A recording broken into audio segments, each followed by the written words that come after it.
Okay, we will continue this discussion again.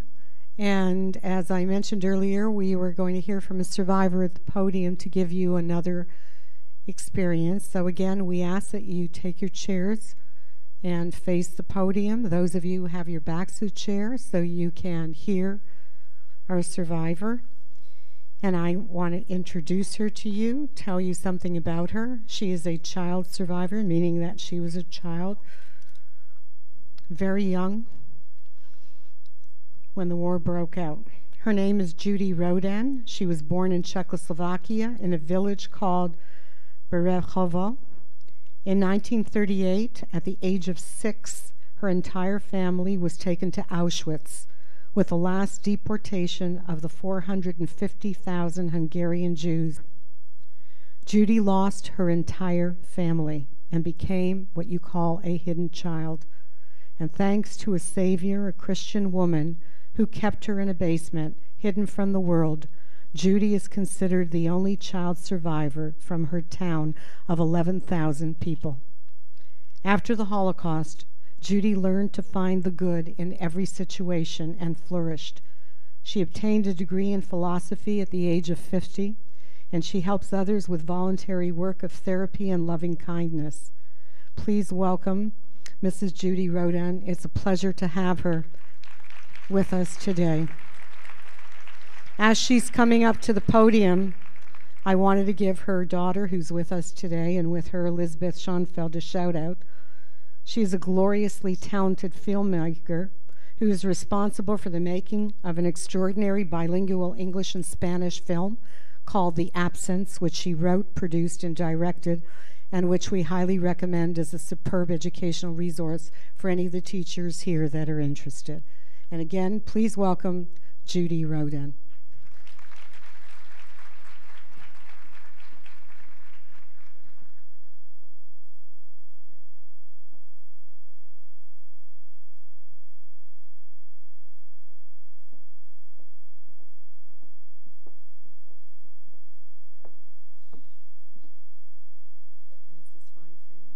Perfect. Thank you. Thank you.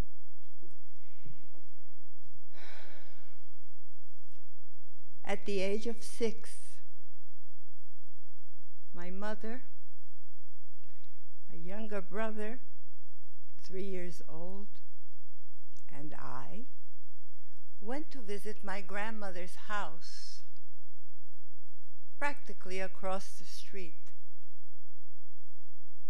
I loved going to my grandmother's house because it was a fun house. My grandmother was a loving woman, strong, widowed twice, and managed a wooden barrel factory, which at that time, we're going back to 1942, 44, was a very important industry in Europe because the Germans used these barrels for all kinds of storage, mainly arms, mainly warfare. So my grandmother and our family thought that we were somehow protected because her first husband, my grandfather, was a hero in the First World War. These people in Europe had a special credit. So my grandmother and my family thought that we would not be taken away from our properties, nor sent to ghettos, or any other of the atrocities that my family already knew about. But all this was foreign to me. I was a 6-year-old child. And that day of that visit was strange, because normally when my mother walked into that house of her mother, she would sit at the grand piano in the living room and play music because she was a concert pianist. My father graduated in Sorbonne in Paris, agriculture, and he played the violin. So this was a musical, happy family. This was until the age of 6. That day, as I said, was very strange. I saw that people were nervous coming in and out of the house. Some people I knew greeted me, kissed me, hugged me. This was a loving town. Practically everyone knew each other. And yet the strangest feeling, sort of eerie. I could not say fear because I did not know fear at that time. And I saw my little brother running around, mischievous as always. And my mother was trying to quiet him down. Impossible. This was the last I saw of my little brother. For minutes or a little time later, my grandmother and my mother approached me, and my mother explained that I would go with this lady that was standing there, who's going to take me on a trip to Budapest by train. I love the train. Until the next day when they would all come and meet me in Budapest.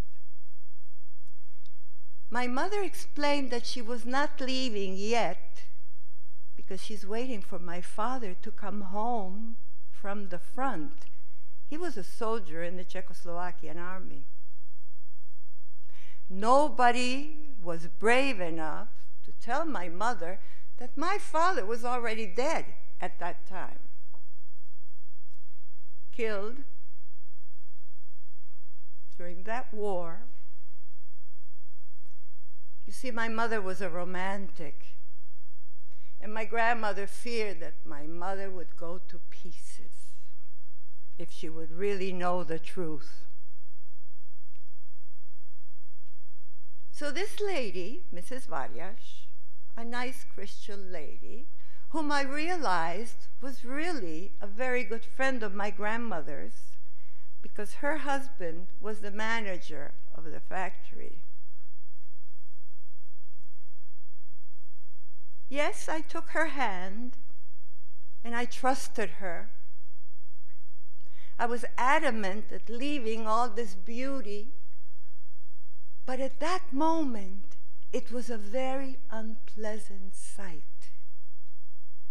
that I did not comprehend at all. And in the I saw a group of men lined up, dressed in suits and hats, as they usually did.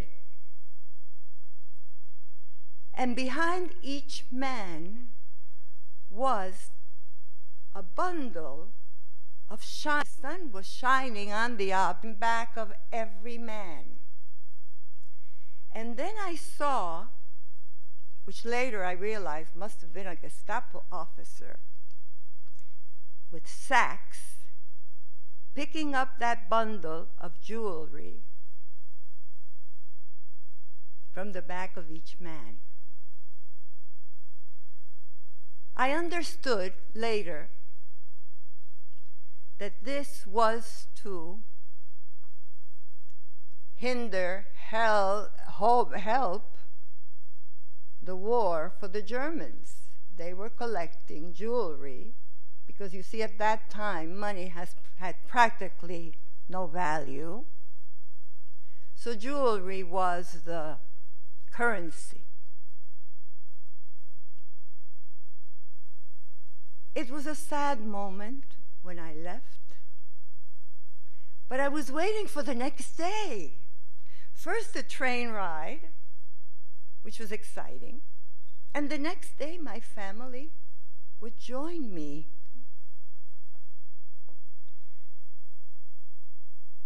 That house, that day, became the first ghetto of Berehovo.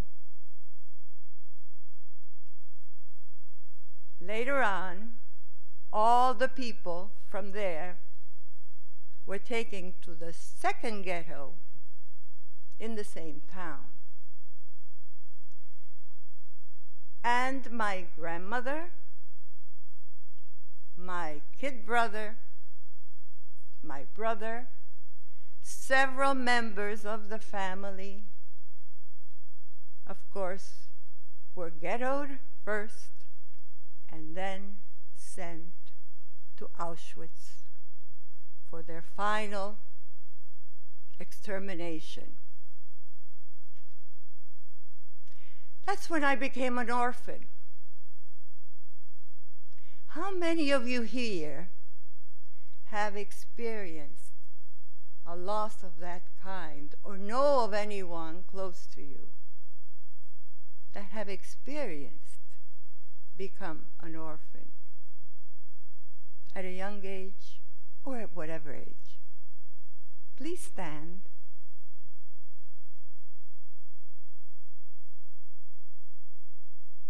The feeling is not great. And then I knew I was on my own. But I'm still 6 years old, and I'm not supposed to understand many things. There were whispers about the information of my parents in that basement or dungeon, whatever you want to call it. It was dark, it was cold, I was hidden, and I had a false identity. A different name, different parents' names, different town where I came from. The only thing that stayed with me was my age. That was the only truth I was telling. I have to tell you that I was not comfortable with that assumed identity, ever. Because I was taught not to lie, as most of you have been taught at those ages, especially that my little brother always told stories. And we never knew if they really happened or not. So when I had to repeat my identity of drill, I remembered my little brother. How could he say such things that were not true and I can't say them? But in order to survive, that's how it had to be. I understood that. Mrs. Varias was a very kind lady. Not only am I grateful for her for being here, I'm also grateful she taught me many things that I was not taught at home. She taught me how to wash, how to iron, how to clean house. Even the dungeon had to be spotless. So I'm grateful for all these little chores that I was taught.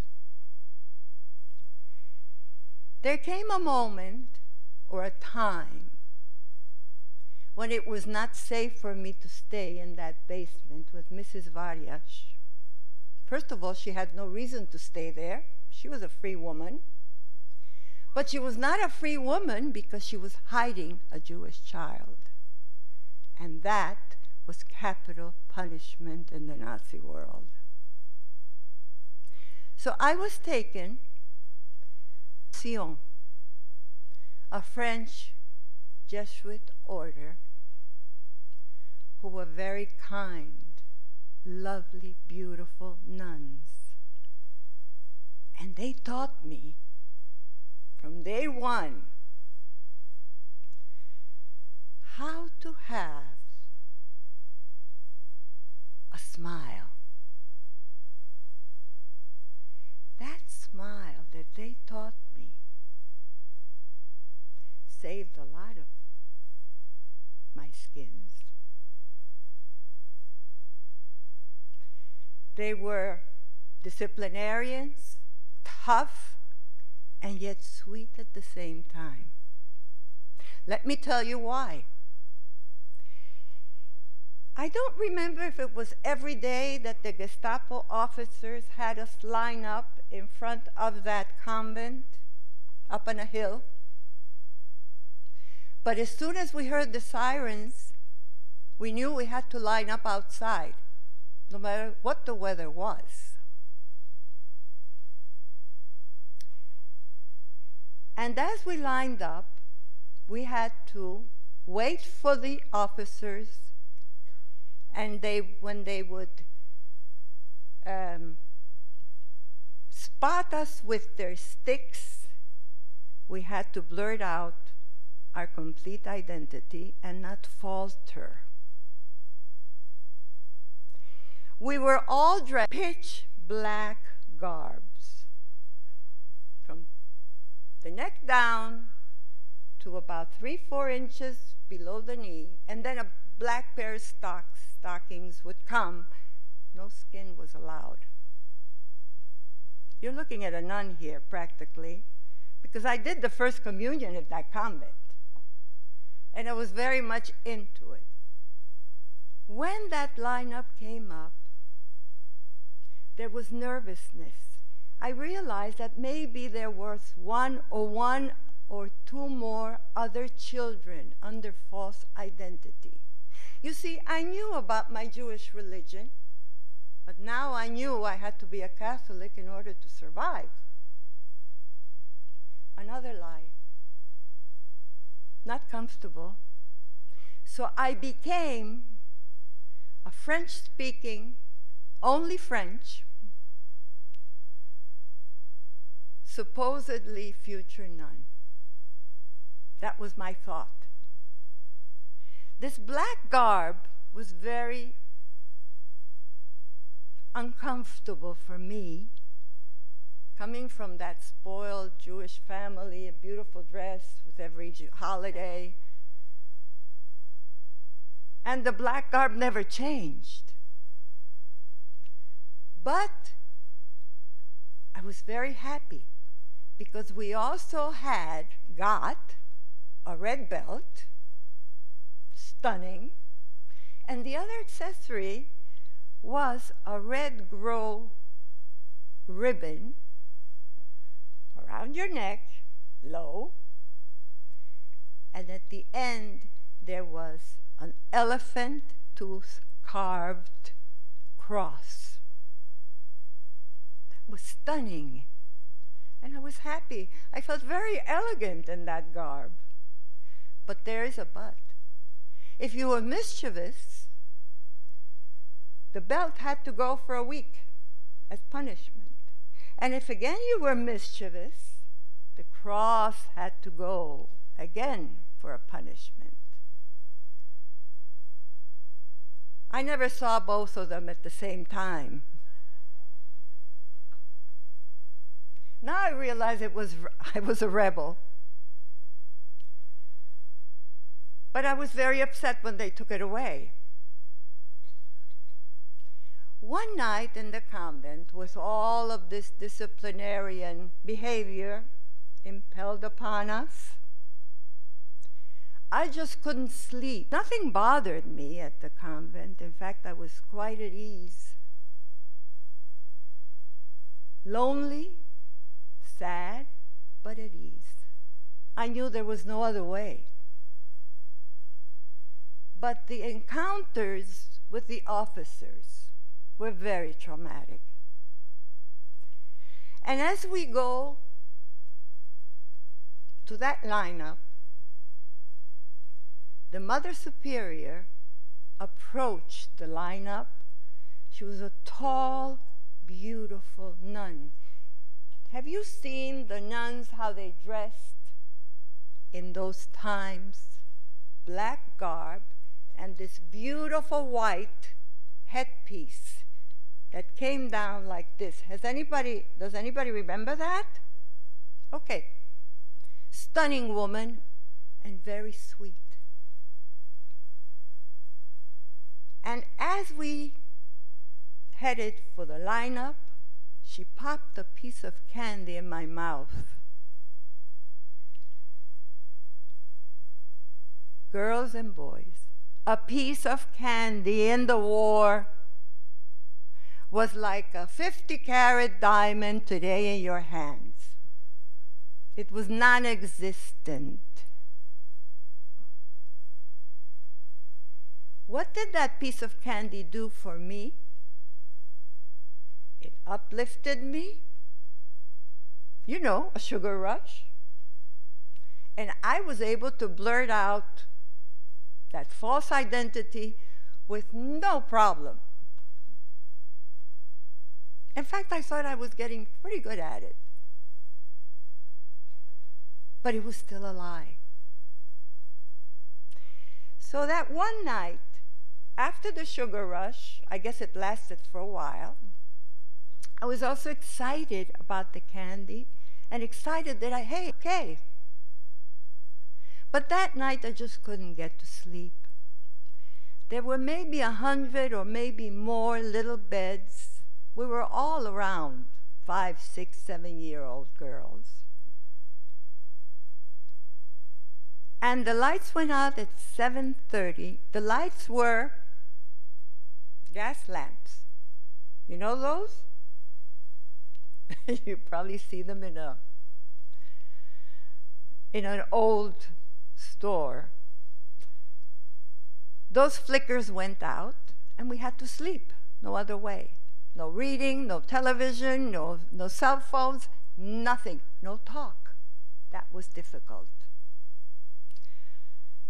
I couldn't get to sleep. And the girl next to me,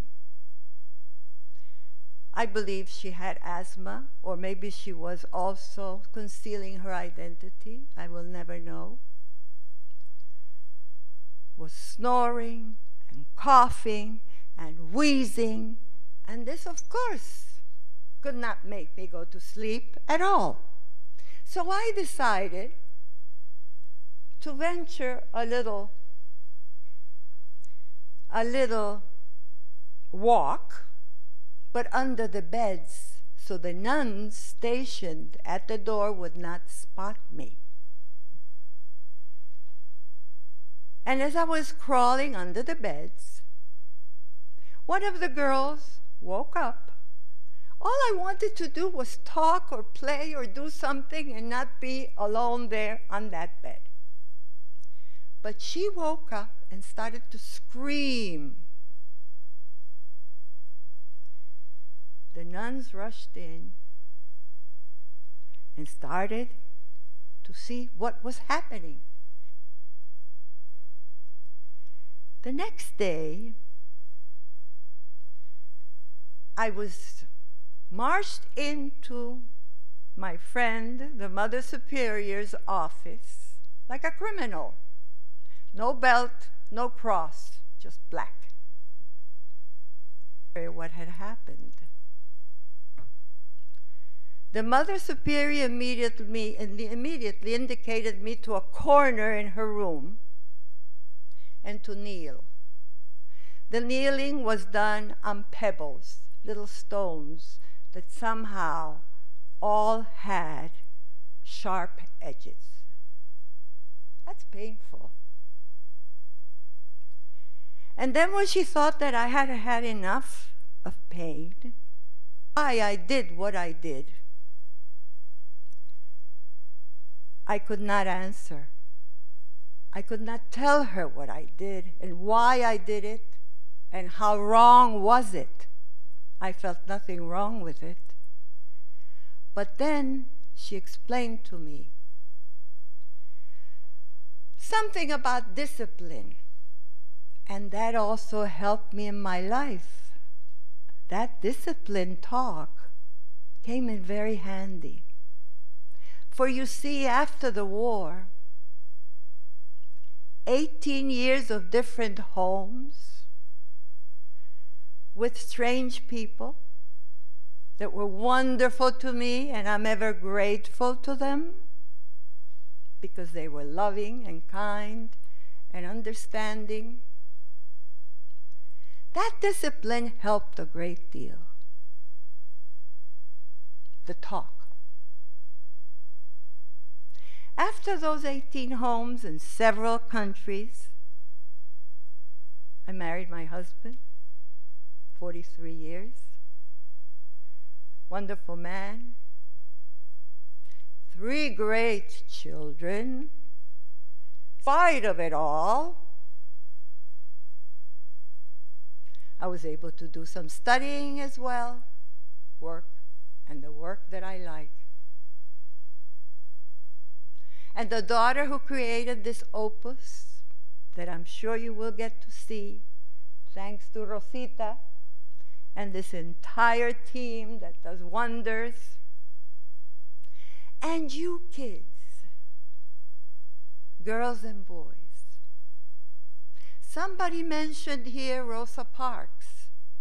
Hey, you have the spirits of Rosa Parks. You are strong, you are energetic, you have it all. And somebody mentioned Martin Luther King. Thank you. You boys, you guys, have that energy, have that soul. What is it that you cannot achieve? Everyone talks nowadays about leaders. Yes, we have to have leaders, good ones. Good ones for the people. And let us now stand, please.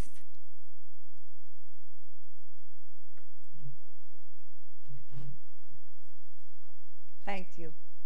And let us all promise, with our eyes closed, to first create a beautiful, harmonious, peaceful home. And then let us create this perfect neighborhood that we live in. No hatred, no bullying, just love, peace, and harmony. And let us go on to our city. It's our city. And let us go on to our country. And may this day, Pearl Harbor Day, be a testimony of the peace that you can create. Please, in the memory of the 1.5 million babies, children killed in the Holocaust. Thank you for listening.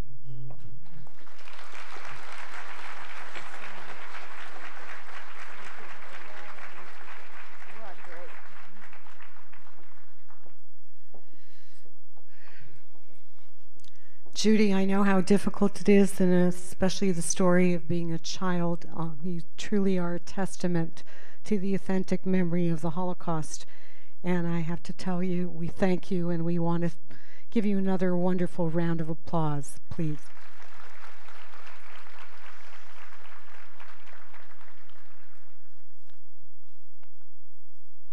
I would like to, at this minute, talk about that the next discussion that's going to take place at the round table, we'd like to give you 3 topics. First is resistance.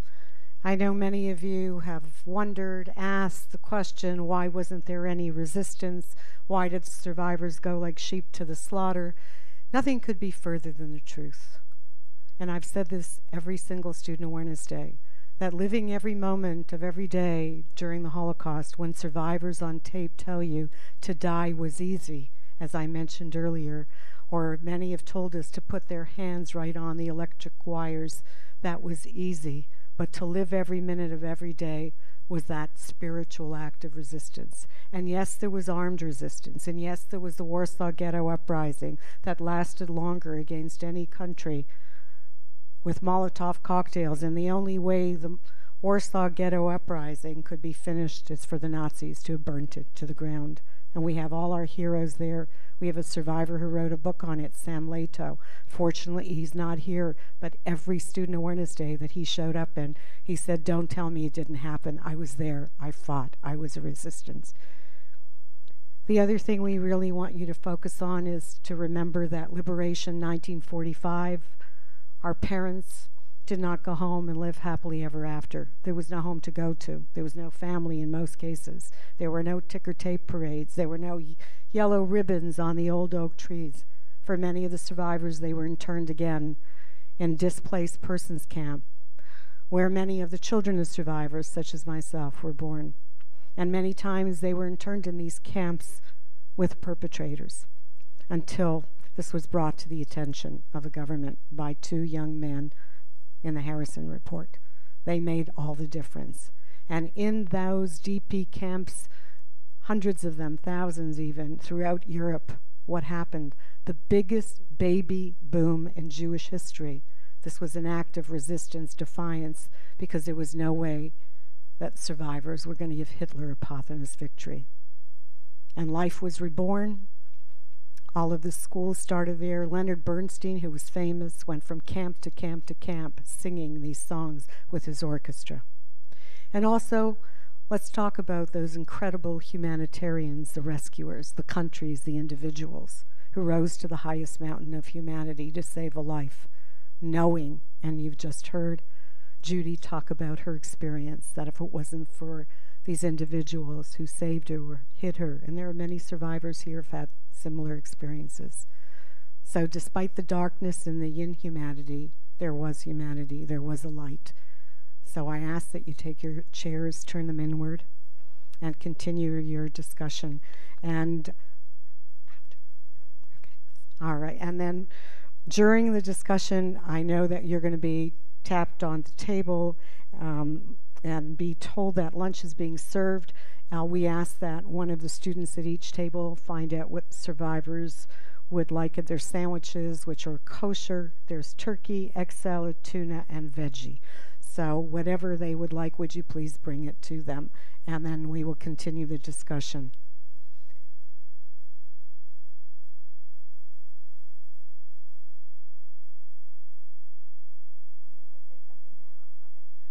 You know what? I just want to hold for 1 second before you turn around. We have one of our wonderful commissioners here who's just popped in, and I know he doesn't have a lot of time, but this is a very important program to him, and we would like him very much to come and extend greetings. His name is Michael Judy.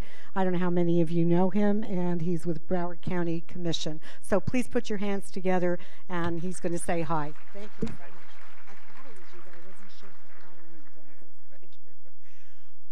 Good morning, everybody. Thank you so much for allowing me to come say hello and bring regards on behalf of the Broward County Commission. I am County Commissioner Michael Judy, and I represent the North. The program is an important one on so many levels. For me personally, I have many extended family members that are survivors. I've done a lot of learning throughout my community with a lot of the students at Douglas High School and at Congregation Kol Tikva on a lot of the programs. And it's so great what you're doing here, because the one thing that I love to see is students here, because we live in a society now that's dominated by Twitter and 140 characters, and there's actually even technology platforms whose sole goal is for pictures to appear for a little while and then disappear. I think that's Snapchat, right? My kids tell me about that. You want to send a picture, and then a few minutes later, the picture's gone. And when there was liberation from the camps after this horrible tragedy, one of the first things that was done by the leaders that were there is they said, take pictures. Take a lot of pictures of what's going on here and what went on here. And the reason why is because people are not going to believe in the future about the brutality and about the horrendous crimes against humanity took place. So we need to have pictures so that we remember this. And as we move farther and farther away from this, more and more of our survivors are passing. There's so few left. There's so few actual witnesses to the tragedies that took place.